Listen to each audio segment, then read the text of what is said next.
ಓಂ ನಮಃ ಶಿವಾಯ. ಓಂ ನಮಃ ಶಿವಾಯ. ಪೂರ್ವಜರಾತ್ಮಕ್ಕೆ ಶಾಂತಿಯ ನೀಡಲು ಗಂಗೆಯ ಧರೆಗೆ ಕರೆತರಲು ತಪಸ್ಸನು ಮಾಡಿದ ಭಗೀರಥ.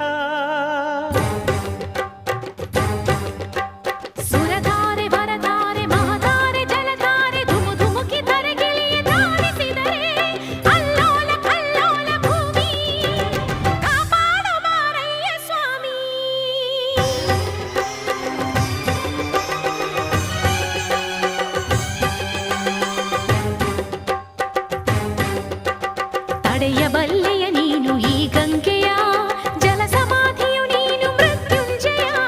ಹೇಗೆ ಪಡೆದೆ ಹರಿವ ಈ ಶಕ್ತಿಯ, ಹೆಣ್ಣೆ ಅರಿವೆಯ ನೀನು ಶಿವ ನಿರ್ಣಯ.